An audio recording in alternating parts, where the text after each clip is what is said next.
Be Evelyn, 29, office manager. Started working here 3 years ago, slowly worked my way up to management. Always been passionate about workplace equality, but lately it's become my entire identity. Every conversation somehow circles back to gender dynamics and systemic oppression. Coworkers used to engage with my points. Now they just nod and try to change subjects.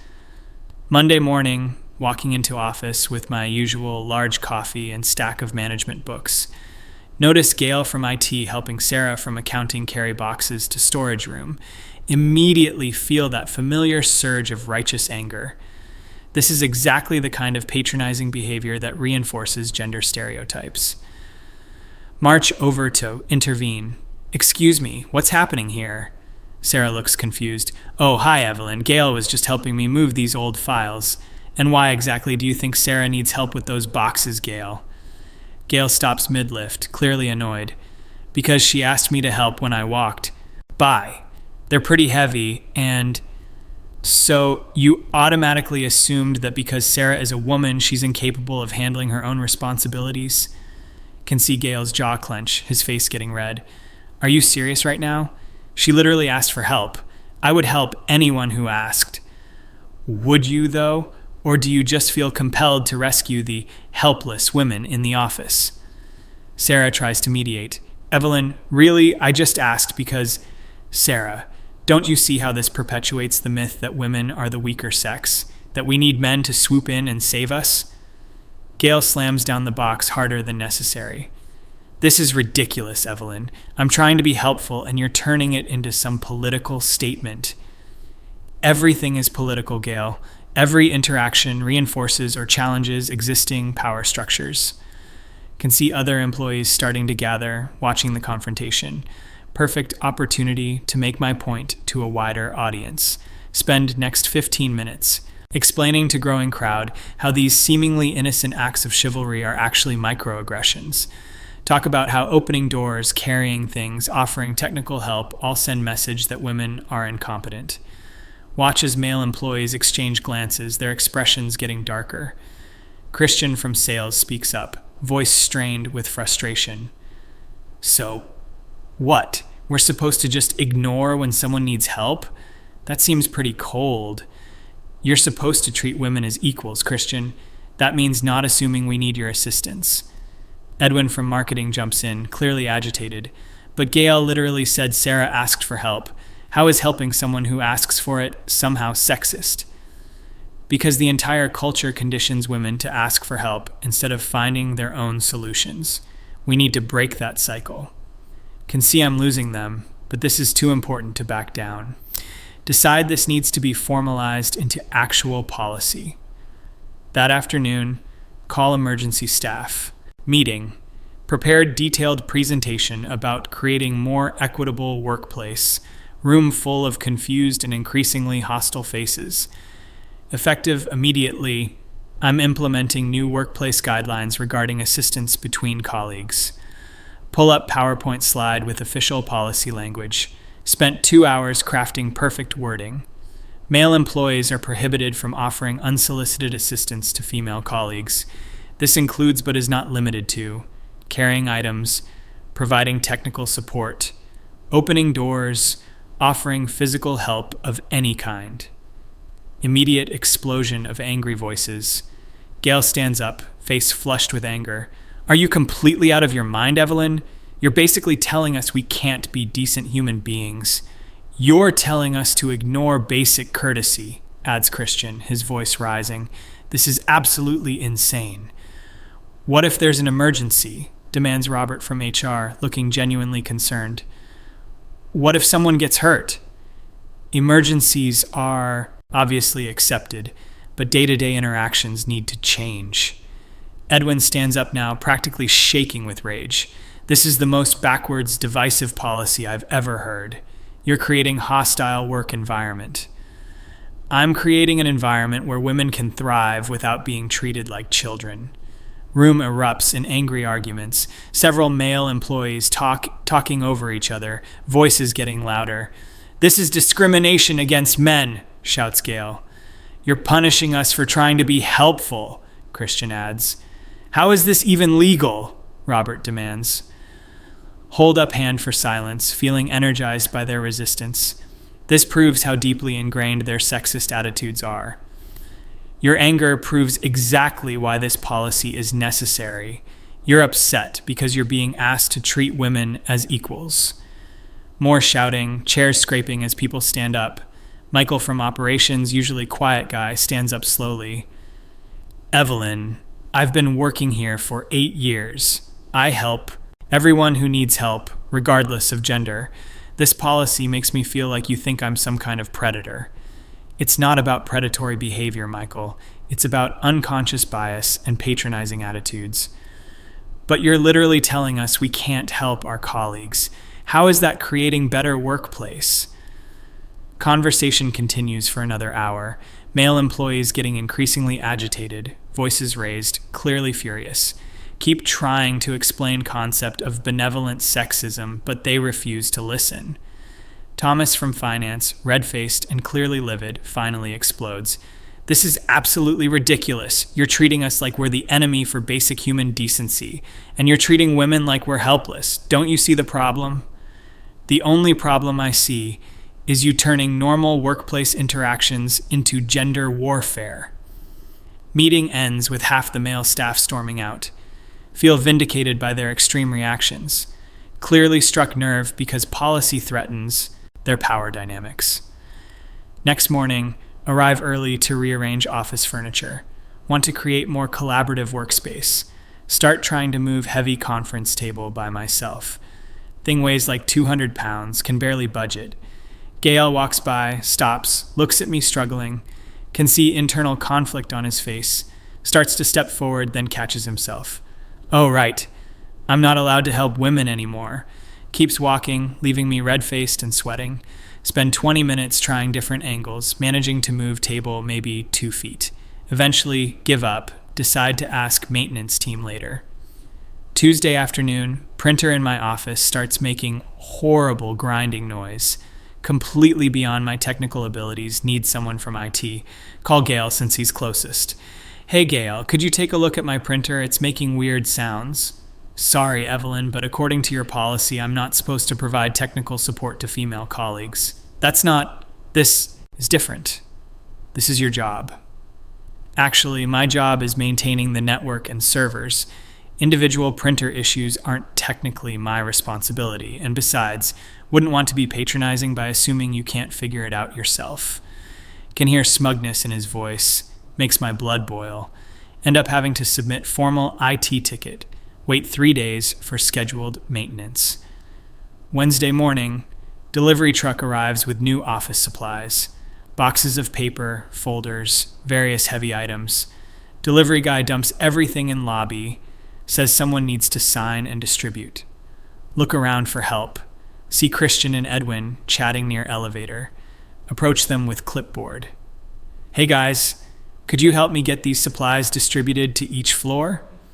They look at each other, then back at me with barely concealed anger. Gee, Evelyn, I don't know, Christian says with obvious sarcasm. Wouldn't want to send message that women are incapable of handling their own responsibilities. This isn't the same thing. Isn't it, though? Edwin interrupts, voice dripping with frustration. You literally told us not to offer assistance to female colleagues. But this is work-related. So was helping Sarah with those files, Christian snaps back, clearly still angry about Monday's confrontation. They walk away, leaving me with stack of 40-pound paper boxes. Spend entire morning making multiple trips up 3 flights of stairs. Back aching, completely exhausted by lunchtime. Thursday, air conditioning unit in conference room starts leaking. Small flood forming under main presentation area. Need someone tall to check vents, maybe adjust something. Spot Robert and Michael discussing quarterly reports. Excuse me, could one of you check the AC vent? There's water everywhere. Robert looks up with expression of barely contained rage. Evelyn, I'm really trying to follow your guidelines here, but you keep asking us for help. This is facility maintenance. No, this is you. Wanting us to fix problem because you can't reach high enough, Michael says coldly. That's completely different. Is it? Robert's voice rising again. Because from where I'm standing, it looks like you want male colleagues to handle physical tasks that you're unable to do yourself.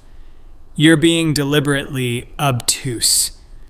We're being deliberately compliant with your policy. Michael interrupts, voice sharp with anger. They continue their conversation, completely ignoring my situation. Have to call building maintenance, takes 4 hours to get someone up. Conference room unusable all day, important client meeting had to be moved. Friday afternoon, need to move filing cabinets from storage to make room for new equipment. Heavy metal cabinets, definitely two-person job. See Thomas and a couple other guys from accounting. Approach them hesitantly, knowing this won't go well. I hate to ask, but could someone help me move these cabinets? They're really heavy. Thomas looks up, face immediately hardening with anger. Are you kidding me right now, Evelyn? It's just what? Just another situation where suddenly your policy doesn't apply. His voice getting louder, attracting attention from other employees. You spent an hour lecturing us about how offering help to women is patronizing and sexist. You literally banned us from providing assistance.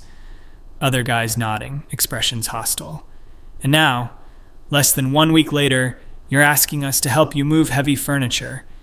Do you see the problem here? Can feel other employees watching, some starting to whisper, face burning with embarrassment and anger. This is different. This is a specific request. Everything was a specific request, Thomas practically shouting now.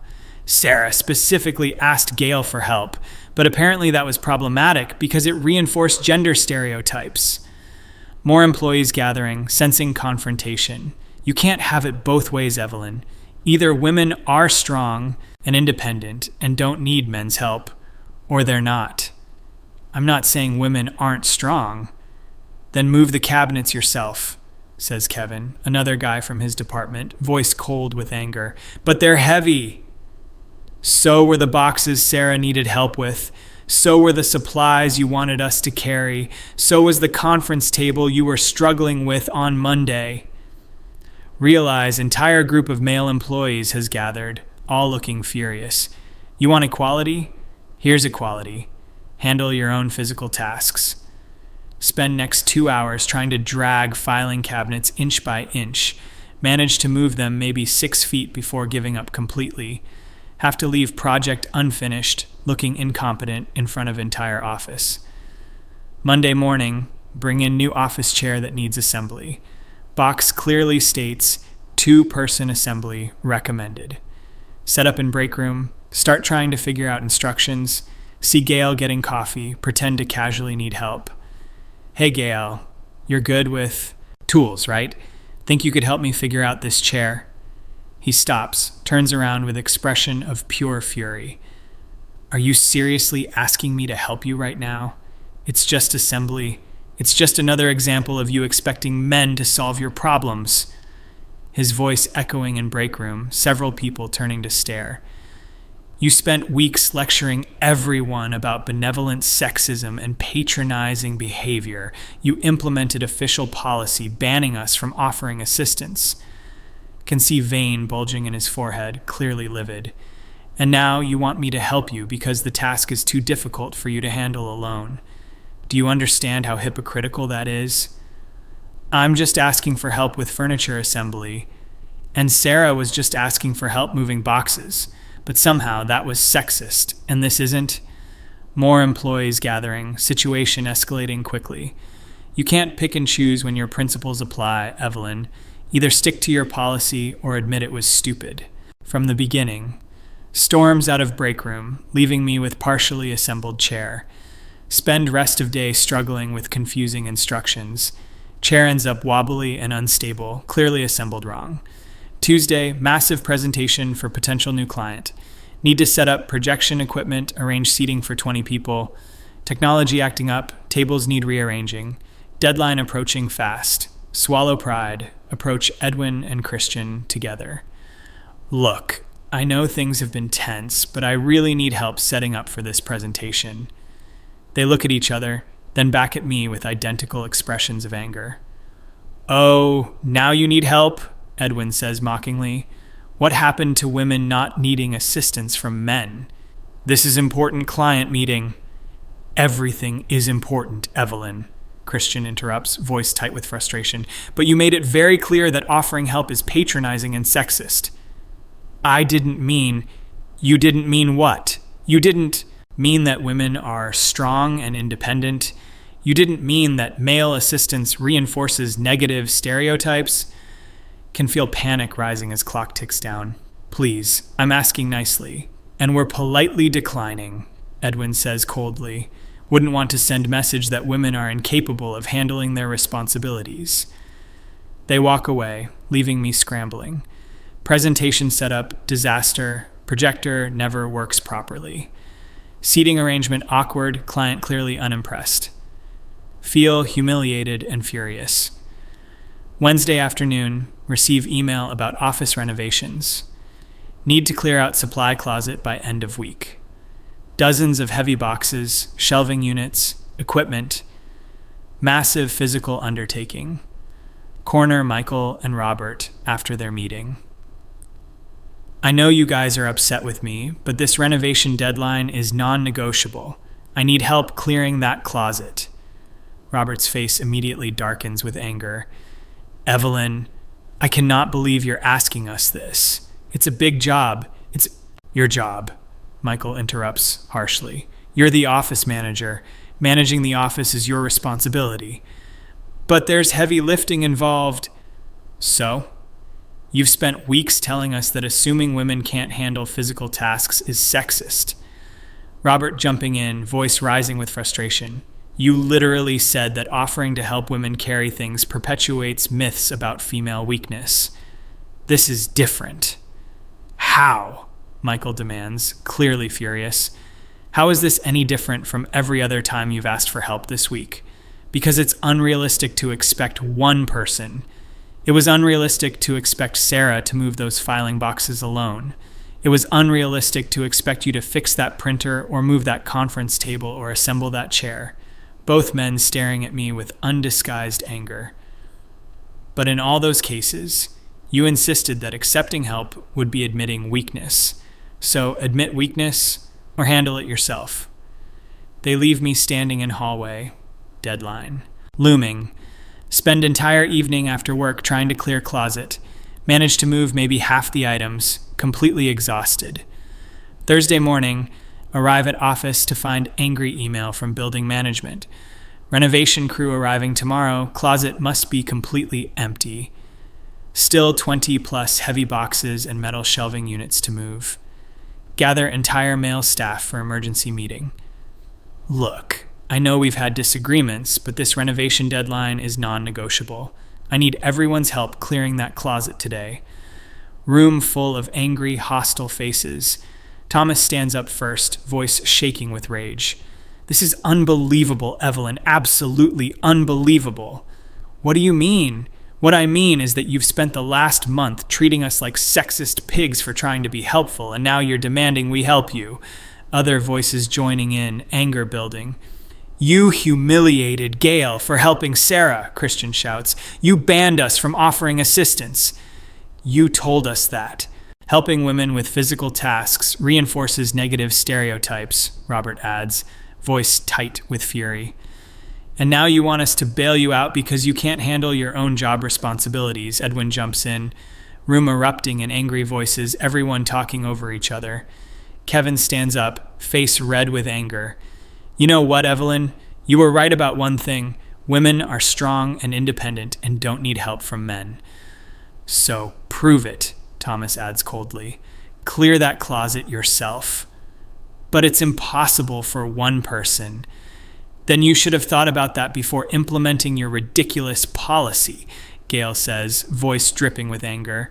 More shouting, everyone expressing weeks of built-up frustration.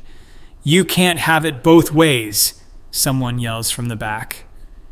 Either you're equal or you're not, shouts another voice. Meeting dissolves into chaos, men filing out one by one. Left standing alone, facing impossible deadline. Spend entire day struggling with heavy boxes and metal shelving. Managed to clear maybe 75% of closet, body aching and exhausted. Renovation crew arrives Friday morning to half-finished job.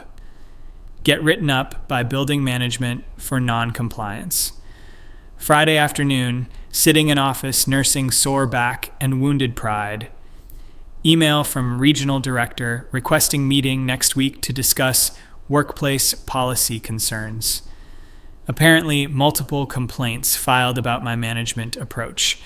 Gail appears in doorway, expression unreadable. Got a minute to talk? Gesture to chair across from desk, curious about his agenda. Look, Evelyn, I wanted to clear the air about something. If this is about the policy, it's about basic human decency, he interrupts, voice serious but controlled. When I helped Sarah with those boxes, I wasn't thinking about her gender. I was thinking about being a decent coworker. Lean back in chair, feeling defensive. But don't you see how that perpetuates? No, I don't see that at all. What I see is someone who's so focused on gender politics that she's forgotten how to treat people like human beings. His voice getting more intense, frustration bleeding through. You turned simple acts of courtesy into political statements. You made us feel like monsters for trying to be helpful. I was trying to create equality. You created division. You created hostility. You made everyone angry and resentful.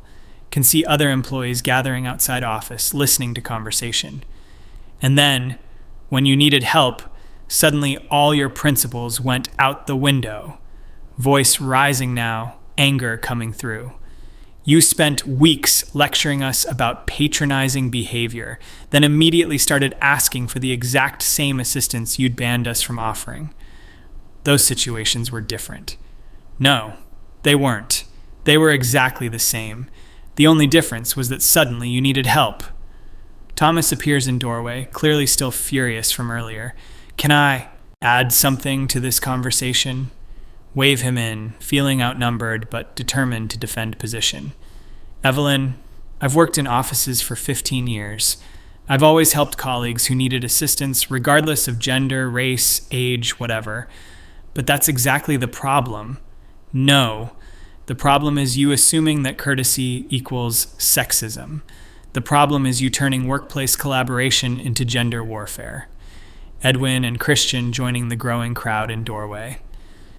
You want to know what's really patronizing? Edwin calls out, voice tight with anger. What's patronizing is assuming that men only help women because we think they're weak. What's patronizing is banning normal human interactions because of your ideological agenda, Christian adds.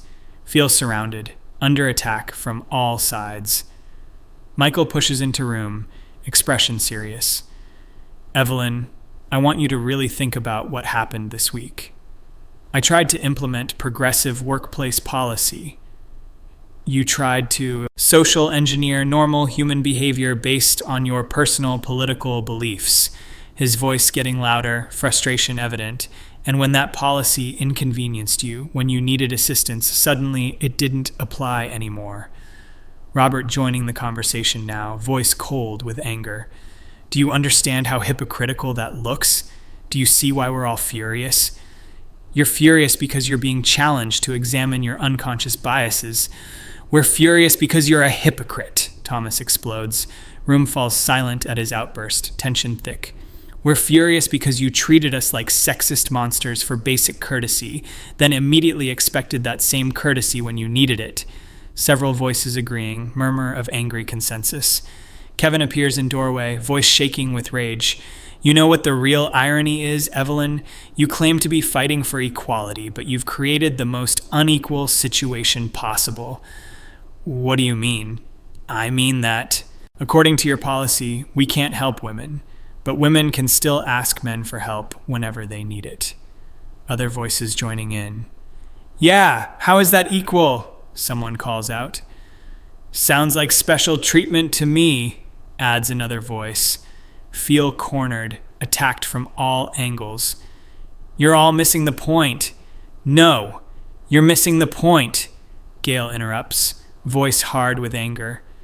The point is, that you implemented discriminatory policy based on your personal ideology, then violated that policy the moment it became inconvenient for you.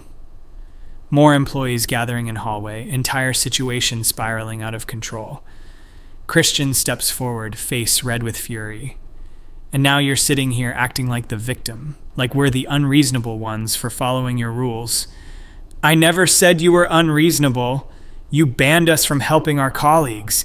You turned basic human decency into thought crime. His voice echoing through office, clearly livid. And when we followed your policy exactly as written, you got angry at us for not violating it on your behalf. Edwin nodding vigorously. You can't have it both ways, Evelyn. Either your policy makes sense, or it doesn't. Either women need help sometimes, or they don't, Michael adds. Either workplace assistance is sexist, or it isn't, Robert concludes. Feel completely overwhelmed, surrounded by hostile faces. Thomas steps closer to desk, voice low and dangerous. But here's what really makes us angry, Evelyn. It's not just the hypocrisy. It's the fact that you never considered how your policy would affect workplace dynamics. Other voices joining in, building to crescendo. You never thought about emergency situations, someone calls out. You never considered team projects, adds another voice. You just imposed your ideology without thinking about consequences, Kevin says angrily. Gail stepping forward again, voice intense with frustration. And when those consequences affected you personally, when your work suffered because of your policy, suddenly the policy was negotiable. That's exactly what happened. You spent 5 days asking for the exact assistance you'd banned us from providing. Room full of angry, resentful faces. Suddenly realize how completely I've lost control of situation. Policy meant to improve workplace has created hostile environment. Every male employee clearly furious, unified against me. Robert speaks up, voice calm but cold. Evelyn, I think it's time for some honest self-reflection. Your policy wasn't about equality. It was about control. Other voices murmuring agreement. It was about imposing your worldview on everyone else, Edwin adds. It was about making us feel bad for trying to be decent human beings, Christian continues. Kevin stepping forward, voice shaking with suppressed anger. And when that control inconvenienced you, when your worldview made your life harder, suddenly it didn't matter anymore. Feel tears of frustration building, but refuse to show weakness. You're all completely missing the broader point about systemic inequalities. No, we're not missing anything, Thomas interrupts harshly. We understand perfectly. You want to lecture us about equality while expecting special treatment. His voice getting louder, anger building. You want to ban us from helping women, but demand we help you whenever you need it. You want to have your cake and eat it too. Entire room erupting in angry agreement. Gail stepping closer, voice intense. Here's what's going to happen, Evelyn. We're going to continue following your policy exactly as written. No assistance to female colleagues, regardless of circumstances. Cold smile spreading across his face. Since that's what you wanted, that's what you'll get. Other men nodding, expressions hostile. Every time you ask for help, we'll remind you of your own rules, Edwin says coldly. Every time you struggle with physical task, we'll quote your policy back to you, Christian adds. Kevin stepping forward with satisfied expression. You wanted to prove that women don't need help from men. Consider it proven. Room slowly emptying, employees filing out one by one. Left sitting alone, facing consequences of own actions.